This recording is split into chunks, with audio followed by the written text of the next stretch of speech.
Obrigado, querido.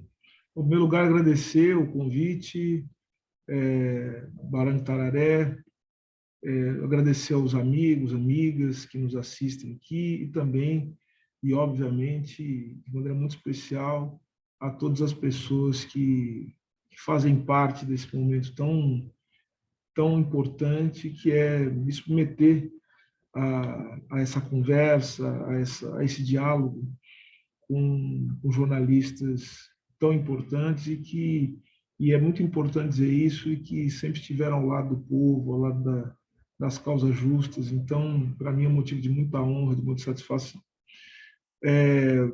Eu acho que a coisa mais importante que tenho a dizer, quero ser muito breve, viu, Miro, para poder abrir espaço para que nós possamos dialogar, é falar dos desafios, né, que esse momento histórico nos impõe na condição de ministro de Estado de Direitos Humanos, né, e da cidadania.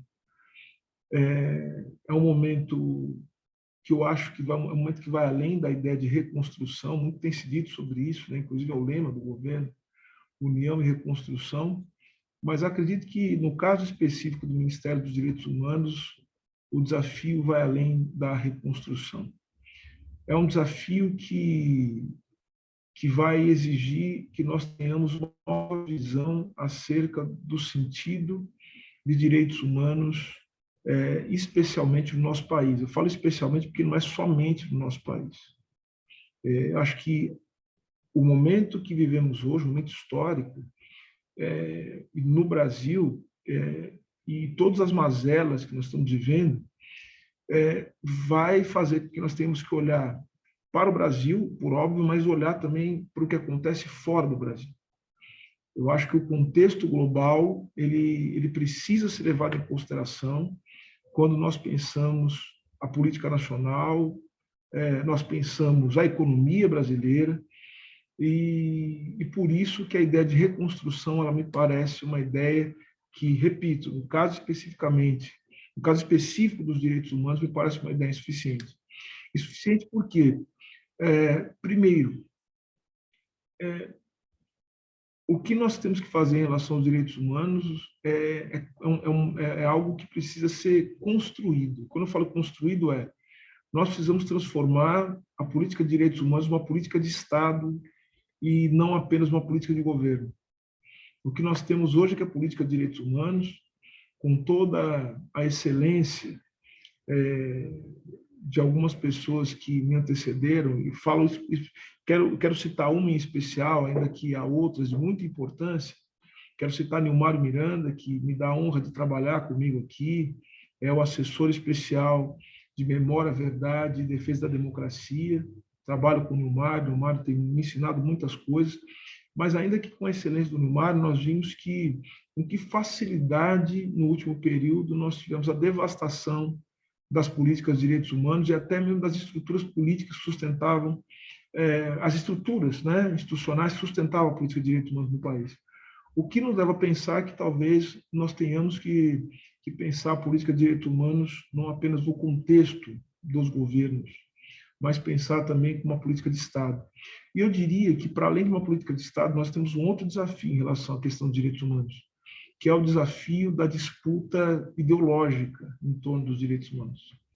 E essa disputa, senhoras e senhores, nós estamos perdendo assim, de goleada, de lavada. A verdade é o seguinte: as pessoas, no geral, elas têm ódio dos direitos humanos. Conseguiu-se criar no Brasil um clima, um ambiente social e político em que falar de direitos humanos é diretamente associado a direitos humanos de um lado, né? Ou seja, de um lado você tem essa associação feita como se direitos humanos fosse um bloqueio, uma espécie de barreira ao pleno exercício das liberdades, né? Que é o discurso que o neoliberalismo tem feito e muito, e dito que falar de direitos humanos é colocar certas barreiras que impedem o indivíduo de viver suas plenas potencialidades. E, do outro lado, também você tem a manipulação do discurso dos direitos humanos para transformar o discurso dos direitos humanos como se fosse uma espécie de licença para retirar das pessoas a sua segurança, a sua possibilidade de viver com dignidade, ou seja, é um discurso que associa direitos humanos, a defesa dos direitos humanos com a defesa do que se chama de crime ou dos bandidos, né, coisa do gênero. Então, nesse sentido, nós temos um desafio, que é um desafio, primeiro, um desafio político institucional, né? Olhar para a questão dos direitos humanos a partir de uma perspectiva de construção do Estado, olhar para os direitos humanos a partir de uma ideia de que os direitos humanos eles devem ser um elemento fundamental pensado em toda e qualquer política pública, o que significa fazer a relação de direitos humanos com a economia, que é algo que também é preciso ser feito urgentemente. Transformar o debate sobre direitos humanos num debate de economia política. Eu tenho me esforçado muito, podemos falar sobre como eu tenho pensado isso. E o outro desafio é o desafio ideológico, é o desafio, portanto, o desafio de conquistar corações e mentes. É o desafio de fazer o discurso sobre direitos humanos ou os direitos humanos como parte substancial e fundamental da composição da nossa experiência vital, né? Ou seja, do nosso modo de vida no Brasil. E isso é um desafio muito complexo que envolve pensar os direitos humanos a partir da perspectiva da comunicação, pensar os direitos humanos a partir da perspectiva da educação, pensar os direitos humanos a partir da perspectiva da proteção e da promoção, né, dos direitos humanos, ou seja, de como nós vamos conseguir proteger as pessoas efetivamente da violência, inclusive da violência do Estado, e da violência, que é a violência social, que faz com que as pessoas matem-se umas às outras no Brasil. E é isso que está acontecendo também. E uma quarta perspectiva também que deve governar a nossa ideia de pensar direitos humanos é a cidadania, ou seja, como nós podemos fazer com que pensar direitos humanos seja também pensar no acesso aos serviços públicos, o acesso aos direitos sociais, o acesso aos direitos relacionados à dignidade do trabalho. Então, vejam que nós temos um desafio histórico, né, que deve ser iniciado. E isso faz com que nós tenhamos que, necessariamente, incorporando a perspectiva que governou, né, ou seja, que cristalizou, sendo mais específico, a ideia de direitos humanos no Brasil, que é a ideia da passagem da ditadura para a democracia, nós precisamos ir além dessa ideia. Além de pensar o que resta da ditadura, nós precisamos pensar também como nós avançamos para outras agendas que vão além das agendas relacionadas à transição incompleta da ditadura para a democracia no Brasil. Precisamos pensar agora a situação da violência do Estado contra as populações mais vulneráveis, precisamos pensar a situação dos trabalhadores e trabalhadoras que cada vez tem a sua dignidade dilapidada, atingida pelas políticas neoliberais. Nós temos que pensar a situação das pessoas que vivem, que estão em situação de rua, né? A situação das pessoas em situação de rua. Nós precisamos pensar também como nós podemos avançar para que a pauta de direitos humanos seja uma pauta que vá muito além dos estereótipos e muito além das políticas de governo, que deixe de ser e que não seja nunca uma pauta moral para ser uma pauta política de grande dimensão. É isso, muito obrigado. Excelente, Silvio. Belíssima apresentação aí, chute inicial na bola. Pessoal, já tem muita gente inscrita, muita gente inscrita. Eu contei aqui 13 pessoas inscritas. Tá pensando, Silvio, o que você acha da gente fazer por bloco? Faz um primeiro bloco de umas 5, um segundo bloco, e aí a gente vai também administrando com o teu tempo. Beleza? Pode ser isso? Vamos nessa. Vamos nessa? Estava sugerindo que as pessoas fossem muito rigorosas no tempo, 2 minutinhos, sugiro 2 minutinhos no máximo. Eu vou cumprir aqui o papel de chato. Pode ser? Então, pela ordem, o primeiro bloco que eu anotei aqui foi e as pessoas se apresentarem de onde são para o ministro também ter um painel, né? Então, pela ordem que eu anotei aqui, Vanessa, Marta, Ivan, Anderson e Aline, o primeiro bloco. Beleza? Vanessa, 2 minutinhos. Muito boa tarde, ministro. Sou Vanessa Martina Silva, editora da revista Diálogos do Sul. Tratamos muito dos temas dos direitos humanos, principalmente a questão da anistia e dos militares. O senhor mencionou brevemente os estragos que foram feitos pelos bolsonaristas nos últimos 4 anos. E, recentemente, no final de março, foi anunciada a retomada dos processos da Comissão de Anistia e que podem chegar aí até a marca de 9.000 processos que foram arquivados, que foram maltratados nesse período. E consta que a Comissão da Anistia está com um orçamento muito limitado. Então, a primeira pergunta que eu gostaria de fazer para o senhor é se essa retomada dos trabalhos da Comissão de Anistia, sem orçamento, não teria algo, entre aspas, para inglês ver. E, aproveitando a deixa, outra questão que me caberia perguntar ao senhor é: a anistia coletiva, que também agora está prevista, né? O pedido de anistia coletiva, que pode ser dada a indígenas e quilombolas, por exemplo, mas não prevê nenhuma reparação econômica.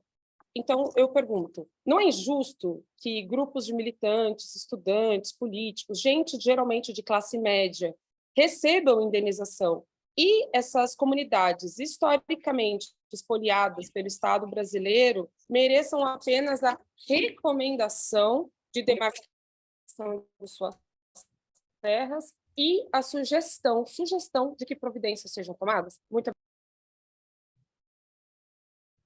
Beleza, Vanessa. Marta, e na sequência, Anderson, 2 minutinhos. Ministro, boa tarde. É um enorme prazer, uma grande emoção estar aqui. Eu estou assim, até trêmula, desculpa a expressão, porque realmente é incrível essa oportunidade. Eu sou Marta Nering, sou roteirista, diretora, professora de audiovisual. Meu pai é um morto pela ditadura, um guerrilheiro assassinado nos anos 70, e eu faço parte do Fórum da Intelectualidade, Fórum Permanente da Intelectualidade Orgânica, que é um grupo diverso que reúne cerca de 15 grupos de trabalho ligados a temas variados. Eu faço parte do grupo de direitos humanos, e é nessa condição que eu vou fazer a minha pergunta. Nós avaliamos, enfim, temos discutido, e a nossa missão é basicamente fazer uma interlocução entre os movimentos sociais e a esfera federal. A gente procura ter uma ação reflexiva nesse sentido.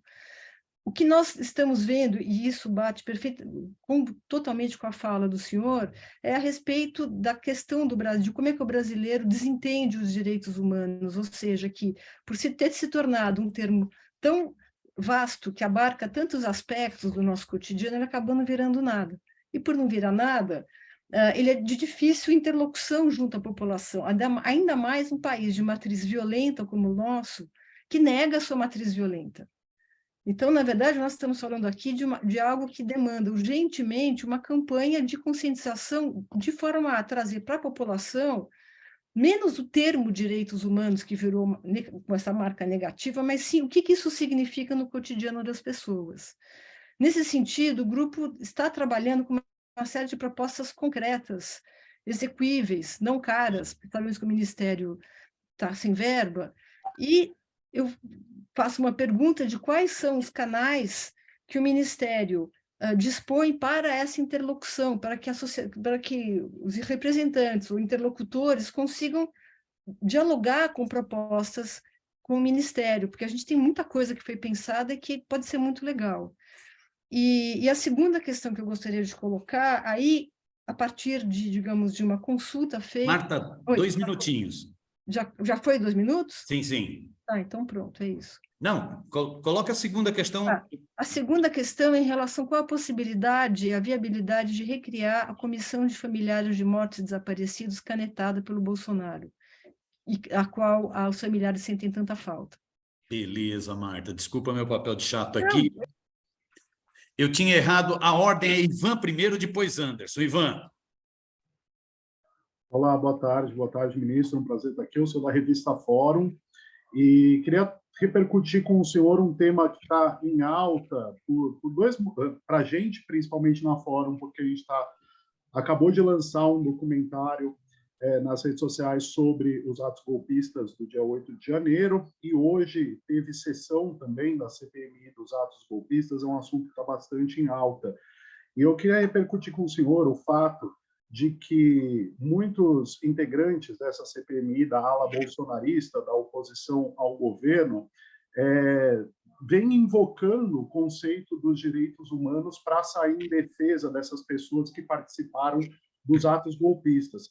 E na sua própria abertura, o senhor colocou aqui que o governo Bolsonaro fez com que muitas pessoas passassem a odiar os direitos humanos, né? Passou a ser um conceito aí de ódio na sociedade, por parte da sociedade. No entanto, agora esses próprios bolsonaristas que sempre pregaram contra os direitos humanos vêm se utilizando desse conceito de maneira oportunista para tentar sair em defesa das pessoas que participaram desses atos golpistas. Queria saber qual seria a resposta que o senhor daria para esses parlamentares que sempre criticaram os direitos humanos, que utilizam esse conceito de maneira vazia para dizer que os direitos humanos desses golpistas que participaram da tentativa de golpe estariam sendo violados. É isso. Boa, Ivan. Anderson, 2 minutinhos. E, na sequência, Aline, a última do bloco. Boa tarde, ministro. É um prazer sempre ouvi-lo, aprender. O senhor é maravilhoso. E, além do Jornal Empoderado, estou lá no Meteoro Brasil, sou aqui da Casa do Barão também, da Fórum. E em todos esses lugares, ministro, eu quero ser bem prático mesmo para saber como que a sua pasta está tentando contribuir com isso. É que a gente eu vou muito em favela, né? Muito em periferia, aldeia. E como que faz, a partir do que já foi ouvido aqui, né, sobre a questão que foi tratado o direito humano como se fosse uma coisa de esquerdalha, uma bobeira, e como que faz para chegar nesses povos? Porque eu já ouvi uma vez numa favela alguém falar assim, esse tal direitos humanos come, que aqui eu nunca vi, né? E o professor Denis de Oliveira sempre fala que a democracia nunca chegou nas periferias. E daí, diretamente, eu queria saber como que faz para a sua pasta estar nesses lugares mesmo, fisicamente, tratando e conversando com essas pessoas e dando e mostrando que realmente é importante para elas direitos humanos, mesmo sendo difícil não acreditar, porque elas moram em favela, mas ele faz parte da vida delas. Obrigado, ministro. Boa, Anderson. 1 minutinho. Aline, é a última desse bloco, ministro. Ok, vamos lá.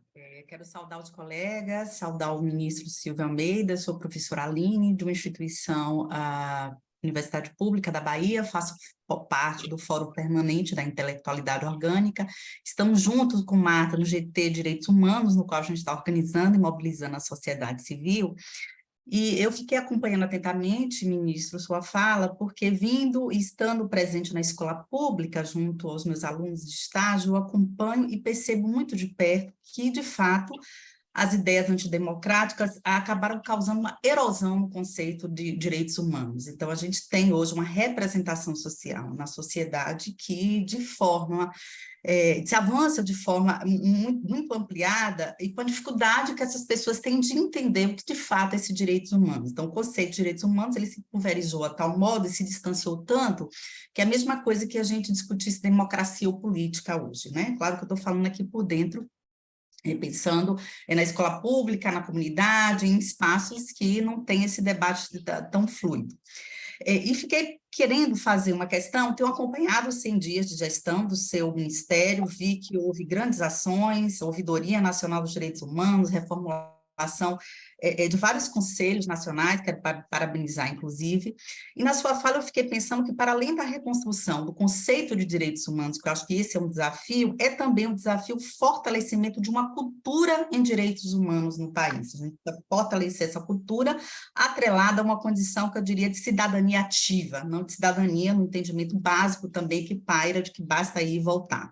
Mas a pergunta que vai é que, diante dessa problemática, eu fiquei pensando como que o Ministério dos Direitos Humanos tem se organizado para garantir a implementação das diretrizes de educação em direitos humanos. Essas diretrizes, elas foram implementadas em 2012, logo depois a gente sofreu o golpe de forma abrupta e praticamente foi escanteada. E nas diretrizes de educação dos direitos humanos, a gente tem muito claramente, né, a questão de trazer os direitos humanos para a escola básica, para as instituições de ensino superior, cursos de licenciatura, de jornalismo, e eu queria saber como que o Ministério está pensando para o retorno dessa política, tendo em vista a gente melhorar a o conceito e o fortalecimento no campo de direitos humanos.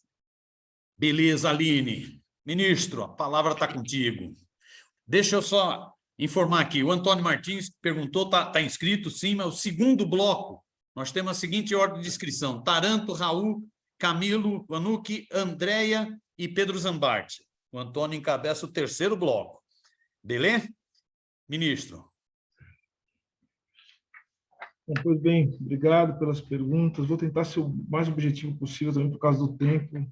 Vocês devem imaginar como é que é isso aqui, né? Não tá brincadeira, não. Tem gente me chamando aqui já. Então, vamos lá. Começo pela pergunta da Vanessa sobre comissão de anistia. Bom, Vanessa, para você entender direitinho como é que as coisas funcionam aqui. Primeiro, bom, como já foi dito, a comissão de anistia ela foi para dizer o mínimo, ela foi desidratada, né? Ela foi cada vez mais sendo destruída e tendo as suas atribuições cada vez mais vilipendiadas pelo governo anterior, de tal sorte que, além dos pedidos represados, houve a negativa de uma série de pedidos que tinham um amparo legal. E uma das primeiras coisas que fiz foi reconstituir a comissão de anistia, porque é uma determinação legal, né? Ou seja, a comissão de anistia ela funciona com base na Lei 10.559 de 2002, e essa lei, portanto, ela não foi revogada. No período anterior, o que foi feito foi uma mudança na composição da comissão de anistia, de tal sorte que ela funcionasse de maneira contrária aos objetivos que a lei havia determinado para o seu funcionamento. Em relação ao orçamento da comissão de anistia, é importante esclarecer o seguinte: o orçamento era um orçamento exíguo.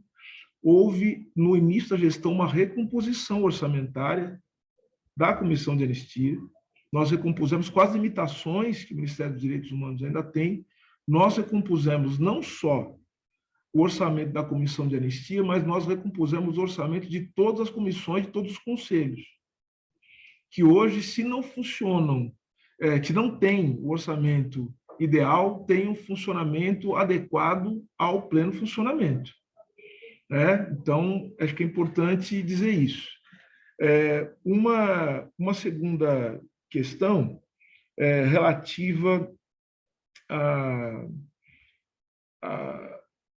à possível injustiça, né, no caso da anistia coletiva, não está previsto o pagamento em dinheiro, a indenização, a reparação. Do ponto de vista ético, né, já que você fala de justiça, eu tendo a concordar. Eu acho que deveria haver a reparação material de todas as pessoas que foram afetadas pelo regime de exceção. Entretanto, todavia, o pagamento só pode ser feito se a lei permite que o faça. E, no caso, a Lei 10.559 de 2002 não prevê esse pagamento para anistia coletiva.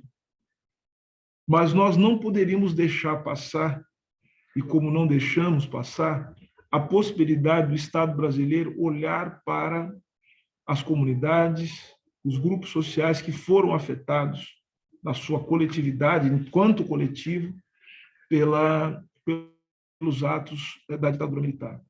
E, nesse sentido, é por isso que nós resolvemos, por meio de uma mudança no regimento interno do funcionamento da comissão, estabelecer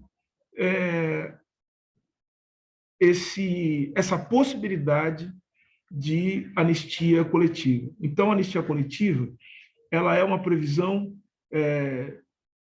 normativa, mas que vem de um ato administrativo e cuja reparação ela não é prevista, porque para a reparação nós precisaríamos de uma lei que determinasse isso.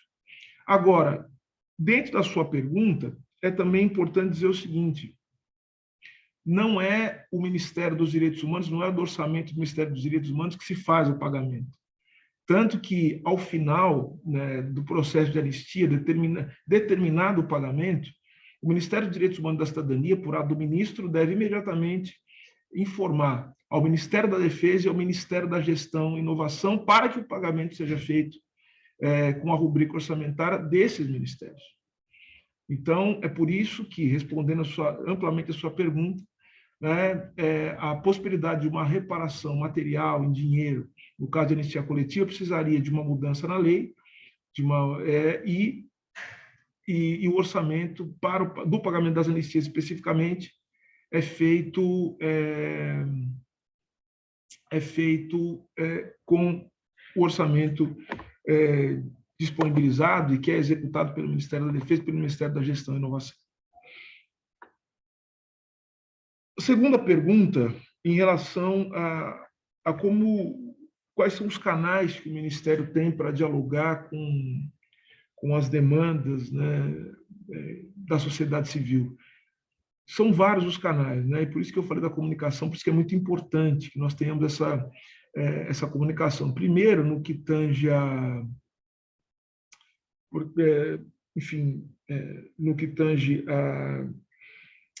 as ideias, né, que eventualmente sejam apresentadas ao Ministério, é importante dizer que o Ministério é formado por 11 comissões, entre comissões e comitês, o Ministério tem 11, ou seja, o Ministério que tem, talvez, o maior número de coletivos, né, de comissões, de grupos formados pela sociedade civil e que permite a participação direta nas questões ligadas ao Ministério. Você está aqui CONANDA, você está aqui o CONAD, né, CONATRAI, enfim, há uma série de comitês que prevêem a participação popular na estrutura do próprio Ministério. Então, a participação social já se dá por aí também. Para além disso, o Ministério é o Ministério que possui também uma série de canais a partir dos quais as redes sociais, enfim, que permitem, obviamente, que as demandas sociais, as demandas populares sejam trazidas para o Ministério. Mas eu diria que a forma mais efetiva de participação, de apresentação de ideias ao Ministério é por meio dos comitês, por meio dos conselhos, que são conselhos temáticos. Hoje nós temos, por exemplo, o mais novo conselho, que é o Conselho dos Direitos da População LGBTQIA+. Nós temos o Conselho da Pessoa Idosa, ou seja, os conselhos são essa forma de participação, essa forma também de fazer com que o Ministério ele esteja sempre aberto às demandas sociais. Depois o Ivan me pergunta sobre como eu trato a questão, essa questão que já apareceu para mim, inclusive quando eu estive no Congresso Nacional, mais especificamente na Câmara dos Deputados, sobre a invocação dos direitos humanos quando se trata de defender os golpistas, né, que atacaram as sedes dos três poderes no dia 8 de janeiro. Eu respondo da seguinte maneira. Primeiro, que eu fico muito feliz em saber que a pauta dos direitos humanos é uma pauta importante para pessoas que nunca respeitaram os direitos humanos, o que mostra que é importante que nós estejamos sempre em defesa dos direitos humanos, porque uma hora nós podemos precisar deles, né? Nós que estamos no espectro político, nós somos pessoas de esquerda, nós sempre somos, portanto, estamos em defesa dos direitos humanos, até porque a nossa perspectiva de defesa dos direitos humanos é a seguinte: nós defendemos direitos humanos para que um dia não seja mais necessário defendê-los, né? Porque o dia que o mundo for um mundo decente, obviamente nós não estaremos falando de direitos humanos, nós falamos de direitos humanos porque os direitos humanos são atacados e violados a todo momento. Então, nós temos que criar essa categoria, né, para defender o mínimo de dignidade para que todas as pessoas possam viver, né, dentro de um sistema político econômico, que é um sistema político econômico de devastação, de destruição das possibilidades da vida, né? Então, essa é a primeira resposta. A segunda resposta que eu dou é uma resposta que diz uma reflexão um pouco mais profunda, né? Porque veja só, olhe como é possível instrumentalizar o discurso de direitos humanos. Isso não é uma novidade na história, nós sabemos que a política externa é cheia dessas coisas, né? Muitos dos bombardeios, invasões que foram feitas, né, no mundo tiveram como mote, né, a defesa dos direitos humanos. Né? Se bombardeou o país, foram destruídas sociedades inteiras em nome da proteção dos direitos humanos. E vejam também que interessante, algo que me foi dito por pessoas que participam diretamente, né, dos organismos internacionais, né, que hoje existe até um cuidado com o que eles chamam de instrumentalização dos direitos humanos, porque essa instrumentalização tem feito com que os direitos humanos sejam manipulados ideologicamente para servir de antessala para as decisões tomadas no Conselho de Segurança. Né? Isso me foi dito por diplomatas, por pessoas de muitíssima experiência em organismos internacionais. Então, eu acho assim, nós precisamos tomar muito cuidado com isso, né? Nos opormos a isso, e algo tem que ser dito especificamente sobre o 8 de janeiro. O que tem que ser dito é o seguinte: todo golpista é um violador de direitos humanos e, portanto, ele precisa ser contido. Golpistas violam direitos humanos. Só se pode dar golpe de Estado violando direitos humanos. E, portanto, os golpistas eles têm que ser tratados na dureza, na letra fria, né, daquilo que determina a legalidade, aquilo que determina a Constituição Federal, aquilo que determinam os tratados internacionais que versam sobre direitos humanos. Ou seja, eles têm que ser tratados de acordo com as regras de direitos humanos que eles tentaram violar. Acho que esse é um ponto importante. Pergunta do Anderson, né? Como fazer os direitos humanos chegar em lugares onde eles geralmente não chegam, e as pessoas não têm a ideia de que existe algo parecido com humanidade, né? São tratados de uma maneira ao avesso, né, do que se diz que é a humanidade. Pois bem, Anderson, acho que essa é uma das questões mais complexas, né, mais difíceis, né? É uma coisa que eu tenho pensado muito, mais do que pensado, eu tenho trabalhado com a minha equipe para que nos próximos tempos nós possamos fazer alguma coisa nesse sentido. E aí eu quero chamar a atenção, Miro, me permita fazer isso, da importância que pessoas como vocês, que têm um compromisso, compromissadas com a luta política, uma luta política que quer transformar o mundo num lugar melhor, né? Nós precisamos, cada vez mais, de desenvolver estratégias de comunicação em direitos humanos. Eu, enquanto ministro de Estado, eu quero ter a possibilidade de conversar com uma mãe na favela, dentro da casa dela, e não dentro de um palácio, não dentro do meu gabinete. Eu quero ter a possibilidade de conversar com essa mãe e perguntar para ela o que são os direitos humanos, e quero poder dialogar com ela, inclusive dizendo para ela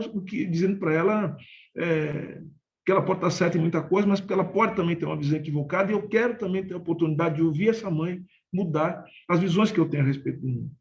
Então, vejam, eu acho que nós precisamos estar lá. Eu quero estar nesses lugares, eu estou traçando estratégia para que eu possa fazer isso.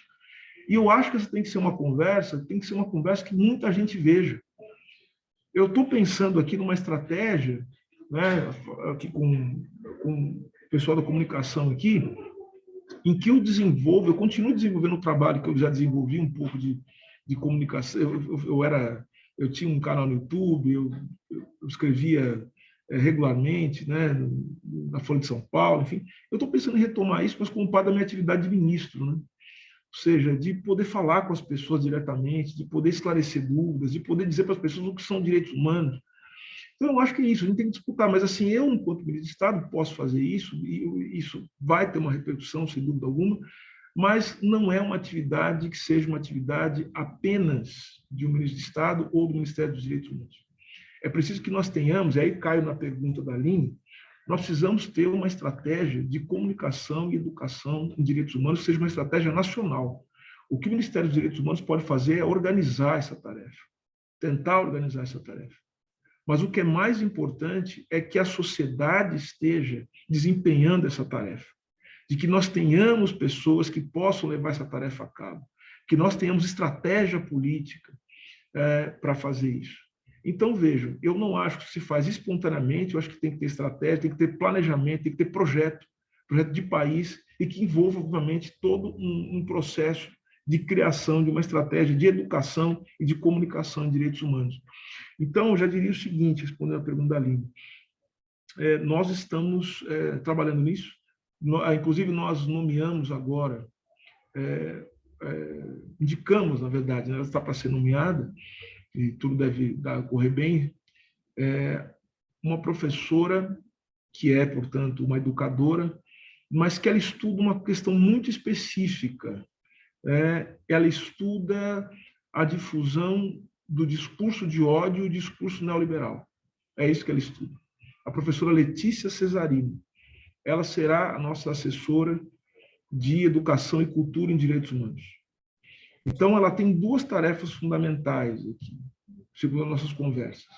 A professora Letícia Cesarino será responsável pela reformulação do Plano Nacional de Educação em Direitos Humanos, em diálogo com todos os outros ministérios, sem dúvida alguma, e com a sociedade civil, obviamente, e ela será responsável também pela criação de um plano do que estamos chamando aqui de cidadania digital, para que nós possamos rever as nossas estratégias de ocupação das redes sociais, das mídias digitais, na perspectiva de promoção e de proteção dos direitos humanos.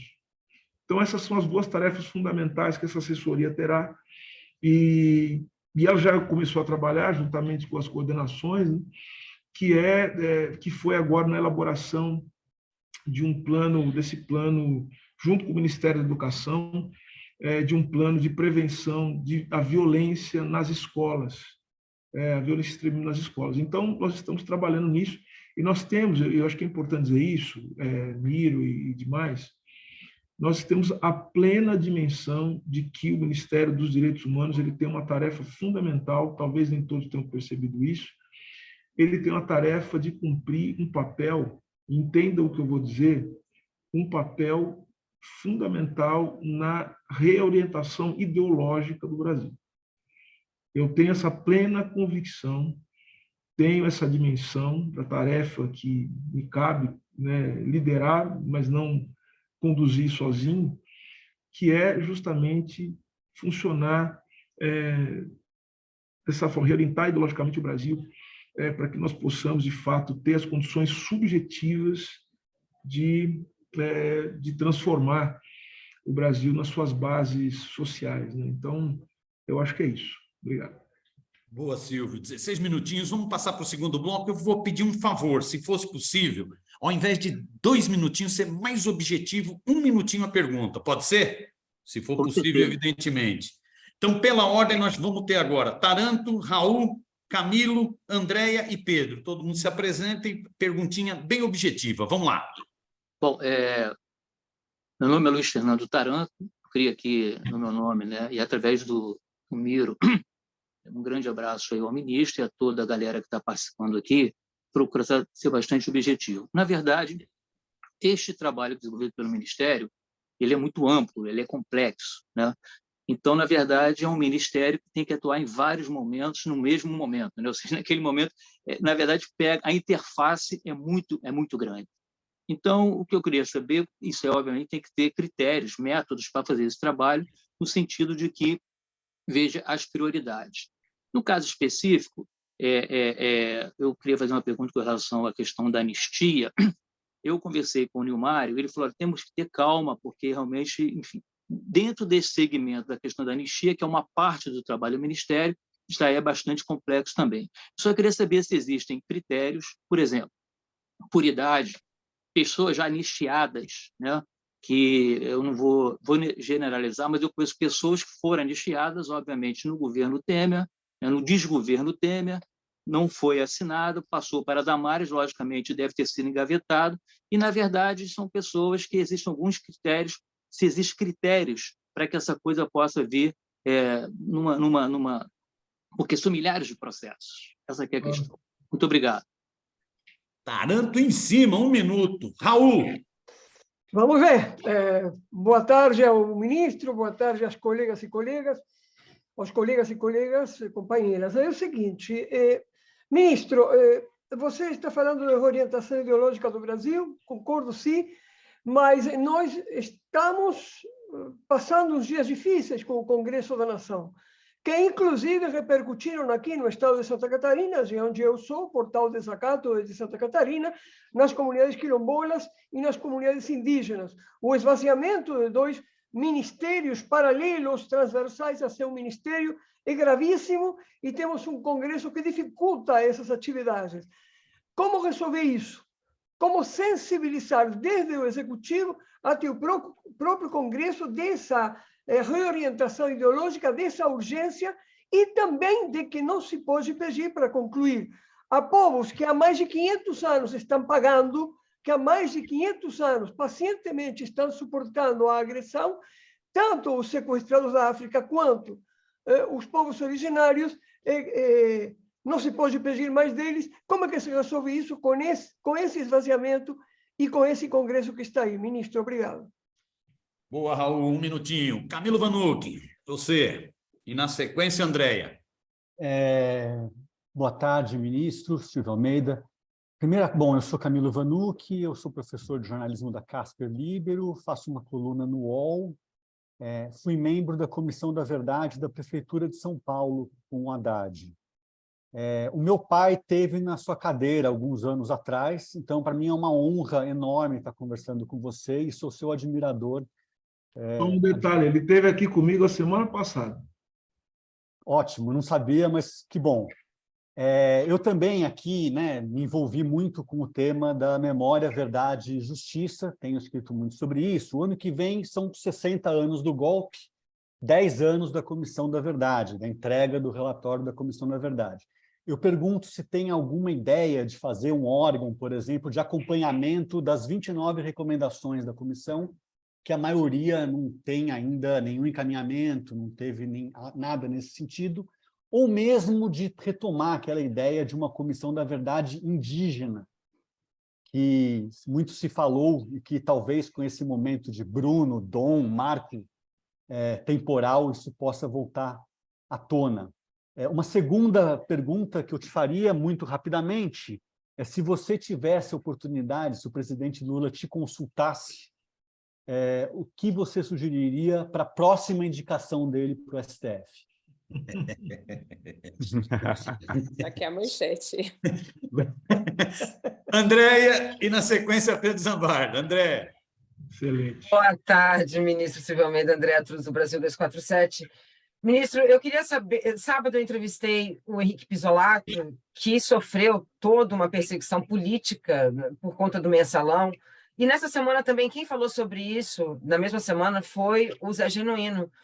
E o Pisolato estava muito emocionado, porque teve aquela fala, né, do Toffoli, que ele coloca ali e fala que houve realmente uma farsa, né, no mensalão. Mas o Pisolato ele levanta um ponto que eu acho que é fundamental. Ele fala assim, por que a gente precisa fazer uma memória, verdade e justiça agora? Porque foram vários direitos, inclusive, óbvio, né, direitos humanos, que foram retirados naquele momento. Vocês pensam nessa possibilidade? Porque é uma história do presente, mas a gente precisa colocar isso a limpo, né? Boa, Andréia. Pedro. Ministro, uma honra conversar com você aqui nessa coletiva. Pedro Zambarda, do DCM, e também cubro o setor de jogos. Eu tenho uma pergunta, uma política e outra nesse setor que eu gosto de cobrir. O PL tentou tirar as políticas LGBTQIAP+, dos direitos humanos, e você se manifestou, eu acho que num movimento muito parecido com aquele esvaziamento da pasta da Marina Silva, da Sônia Guajajara. Eu queria te perguntar muito francamente, quais que são os seus temores como ministro de Direitos Humanos com esse congresso que nós temos? E a outra pergunta mais voltada, puxando um pouco de sardinha para o meu setor, que não é nem tanto área de cobertura do DCM, teve naquele dia que você enquadrou muito bem o Girão, teve uma corte da sua fala, que você falou um pouco sobre a política de jogos e a fala equivocada do Lula sobre jogos e violência. Eu queria saber se a pasta de Direitos Humanos está pensando alguma política para games, setor de tecnologia e inovação, que estão muito mergulhados na extrema-direita, inclusive, e eu acho que é uma pauta que merece uma atenção maior do governo Lula. Eu queria que você se manifestasse sobre essas duas questões. Ministro, a bola está contigo. Nós temos ainda mais duas bateriazinhas aqui, aí a gente vê como administra. Vamos lá. Vamos ver aqui. Bom, a pergunta do Taranto sobre prioridades, na verdade não é sobre prioridade, eu entendi que foi uma pergunta sobre se a comissão de anistia ela tem uma metodologia. Sem dúvida que tem critérios, metodologia. A presidenta da comissão de anistia, né, a professora N.A., que é professora da UNB, tem, obviamente, estabelecido uma série de critérios para dar conta de toda a massa de demandas, de processos que lá estão. Então, em relação a isso, não tenha dúvida de que a comissão ela trabalha com critérios que, sem dúvida nenhuma, a professora Enea ela pode explicitá-los bem melhor do que eu posso fazer. Agora, só uma pergunta que ficou atrasada, porque uma pergunta que eu deixei para trás, né? E que acho que agora uma hora importante para responder, é sobre a Comissão Nacional de Mortos Desaparecidos Políticos, né? Ou seja, todos os procedimentos para a recriação da comissão já foram tomados, agora está sob análise, obviamente, para análise criteriosa, que tem que ser feita pela Casa Civil, está analisando tudo direitinho, e quando for, e assim que tudo estiver certo, vai ser levado para que o presidente possa avaliar, né? Ou seja, porque a comissão, como vocês todos sabem, ela foi extinta ao final do mandato, foi um dos últimos atos, se não o último ato do ex-presidente, de triste memória, Jair Bolsonaro, e obviamente, a recomposição ela exigiu uma série de procedimentos, pareceres jurídicos, enfim, que foram feitos no âmbito do Ministério e agora passam pelo crivo da Casa Civil para avaliação. Então, providências estão sendo tomadas, sim, sem dúvida alguma. Agora, o Raul faz uma pergunta que é a pergunta que realmente não quer calar. Ele pergunta como é que a gente vai resolver essa questão. Olha, eu, na verdade, o que eu venho fazendo aqui, não sei se é para resolver a questão, mas é para que nós possamos estar na luta. Ou seja, eu não tenho a menor ideia de como a gente vai resolver essa questão. Essa é a verdade. Não tenho a menor ideia. Até porque isso não depende de um governo, depende da sociedade como um todo, e depende também de uma conjuntura internacional que é tomada pela ação política e pelas contingências. Então, nesse sentido, eu diria o seguinte: como resolver o problema eu estou tentando sintetizar sua pergunta, né? Ou seja, nós temos um congresso que ele é entre o conservador e o reacionário, né? O que certamente implica numa série de limitações, uma série de contradições e no uso de estratégias políticas para que nós possamos administrar, que possamos, portanto, implementar algumas políticas de governo. E, obviamente, Raul, que a gente não pode pedir paciência para os povos negros, nem para os povos indígenas, né? Para os negros do Brasil, para as pessoas negras do Brasil, para a população negra brasileira, da qual, inclusive, eu faço parte, para os povos indígenas, para os trabalhadores, sem dúvida alguma. O que, na verdade, a gente tem que entender é justamente o fato de que nós estamos mergulhados num momento de muita contradição, de muitas dificuldades, de fato, né? Não tenha dúvida em relação a isso. Mas eu acho que a tarefa fundamental do Estado brasileiro, e eu, como ministro dos Direitos Humanos, encaro essa tarefa, enfrento isso, é tentar apresentar algumas linhas de força a partir das quais a gente possa entrar nessa luta de uma outra maneira. Não tenha dúvida de que nós não tivéssemos ganhado essa eleição, essa nossa conversa seria de uma outra forma, e talvez até de um outro lugar. Mas, agora, em ser ministro de Estado, essa conversa ela pode ser feita de uma outra maneira. Já te digo, não tenho a ilusão de que nós vamos reorientar ideologicamente a sociedade por meio de atos governamentais, por meio da legalidade, única e simplesmente. Não, o que nós temos que fazer agora é tentar encontrar uma forma de conexão com a sociedade civil, com os interesses populares, para que nós possamos mudar os rumos da vida social. Hoje existe uma batalha, e isso não é novidade para ninguém, uma batalha que se desenvolve dentro do próprio Estado, né? Nós vimos como essa eleição ela foi ganha, com uma série de aliados que pensam, inclusive, de maneira contrária, ou até contraditória, até contrária. Então, ou seja, há uma permanente disputa. Então, estar aqui nesse espaço também é entrar dentro de uma disputa que é muito mais ampla. Vanuc, Como disse, seu pai esteve aqui na semana passada, nós pudemos conversar, falamos sobre uma série de questões, né? E, enfim, ele veio junto com a Comissão Armas, né? Então, nós pudemos conversar um pouco sobre o Ministério. Agora, você me pergunta sobre se existe a possibilidade de retomar um órgão que trate sobre as recomendações da Comissão Nacional da Verdade. De fato, chegou na minha mesa hoje uma portaria, né, uma minuta de uma portaria que foi feita pela assessoria do Nilmar Miranda para a criação de uma comissão que vai analisar e também verificar as possibilidades de implementação das recomendações da Comissão Nacional da Verdade. Então, ou seja, por meio de portaria, vou analisar agora, passar para a consultoria jurídica, nós vamos criar esta comissão que vai analisar as recomendações que foram feitas pela Comissão Nacional da Verdade e outras recomendações que foram feitas também pela Comissão Nacional da Verdade dos Povos Indígenas, que vai ser, quem vai tratar disso mais especificamente é a ministra Sônia Guajajara, e também da população LGBTQIA+. Então, esse assunto está no nosso horizonte. Então, em breve, nós iremos nos debruçar sobre essas recomendações e verificar. Nós sabemos que muito pouco, acho que 2 foram implementadas só, outras parcialmente, a grande maioria não foi implementada. Então, vamos verificar, estabelecer um debate com a sociedade, inclusive, para verificar as condições de implementação das outras medidas. Em relação à indicação, o que eu diria ao presidente Lula, se me fosse perguntado, que ele não tem obrigação nenhuma de fazer, né, quem deveria ocupar a cadeira no STF.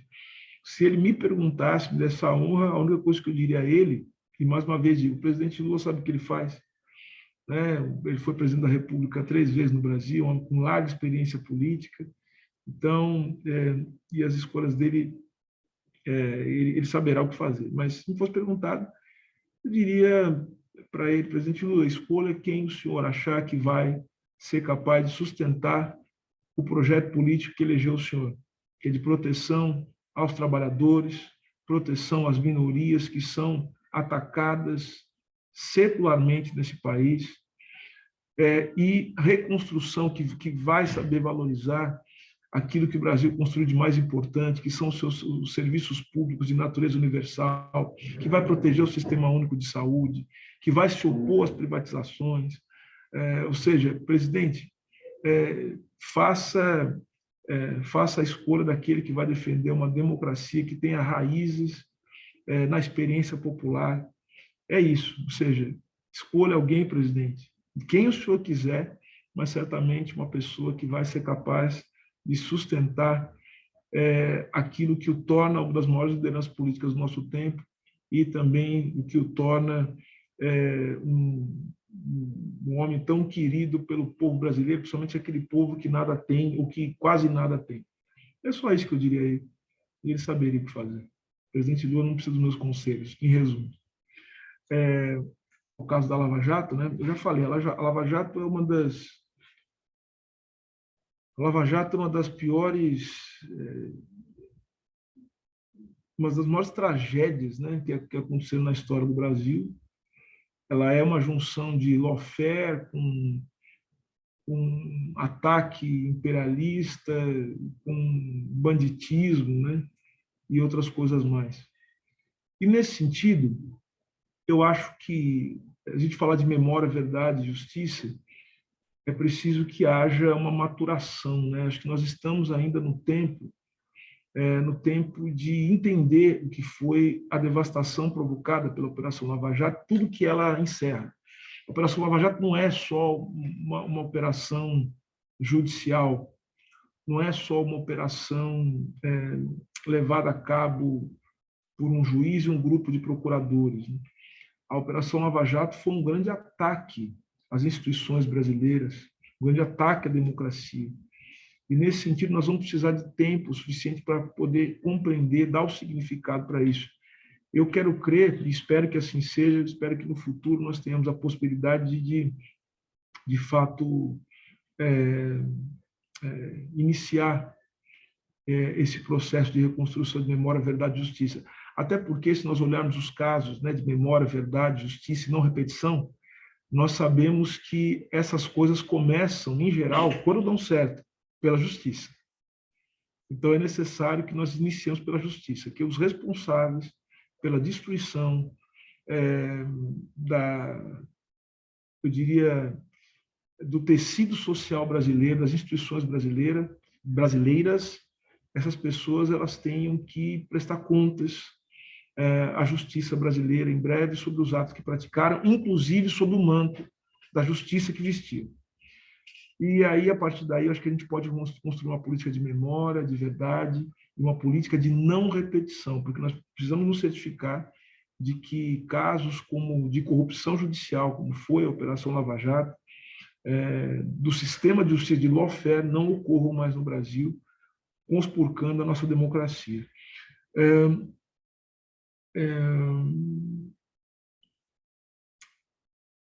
Pedro pergunta sobre quais os meus temores com este congresso, né? Na verdade, Pedro, meus temores não são só com o congresso, né? Assim, eu acho que quais são os meus temores com uma sociedade que elege um congresso, né, com tantas dificuldades e contradições. Na posição de ministro de Estado, obviamente que eu tenho que lidar com o Congresso, mesmo sabendo que esse Congresso ele tem na sua maioria, né, veja, a gente está falando aqui no geral, né, porque existem congressistas, né, e existem deputados, senadores que estão alinhados, né, com aquilo que acreditamos. Mas eu diria que nós vamos ter que, nessa posição que estou agora, que dialogar, vamos ter que entrar no jogo de força, na luta política, para conseguir, naquilo que for possível, implementar os projetos prioritários da pasta de direitos humanos. E auxiliar também o presidente Lula naquilo que nos for possível com os projetos que são prioritários ao governo como um todo, né, em geral. Eu diria que é isso, mas assim, o que mais me assusta hoje, o maior temor, e isso vem um pouco da pergunta que foi feita pelo Raul, meu maior temor é que nós não consigamos compreender e não consigamos também fazer o esforço e a luta política necessária para mudar a sociedade, uma sociedade que eu já disse que elege um Congresso, que é na sua maioria um Congresso de pessoas reacionárias, e alguns deles, né, muitos não têm o maior compromisso com o povo brasileiro. Então, esse é o maior temor. Em relação a videogames, sim, quando o presidente Lula deu aquela declaração, eu imediatamente conversei com ele. Você sabe que eu jogo videogame, conheço, né, um dos games, e fui conversar com ele e nós nos lembramos de uma coisa, né, assim, que e ele me disse, até os meus netos jogam, ele falou isso para mim depois, né?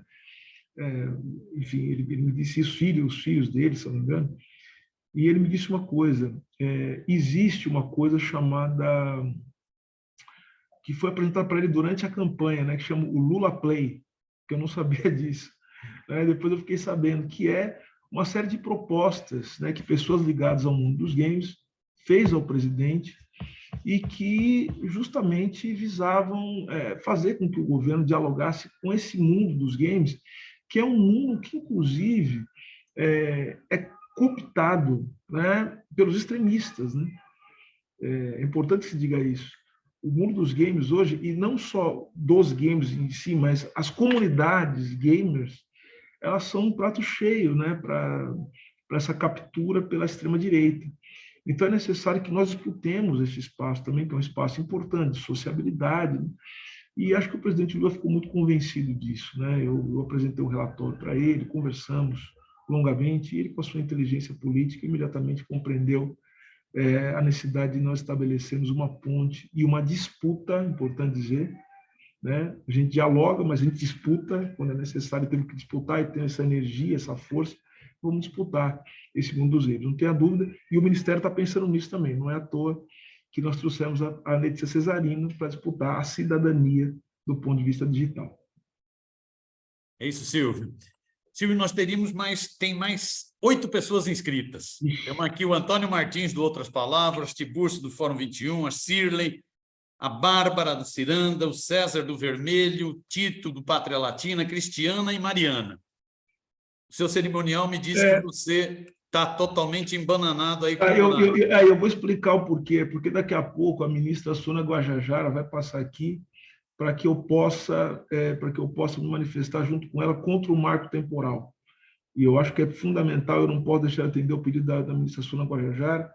Inclusive, não sei se alguém me perguntar sobre isso, eu, como jurista, já digo, esse projeto de lei é inconstitucional por uma série de motivos, mas, como eu falei, nós não podemos cair na ilusão de discutir só a legalidade, sem discutir também as questões sociais, né, que isso fomenta. Então, Miriam, eu queria fazer uma proposta aqui para você, me comprometo, já que nós somos amigos, né?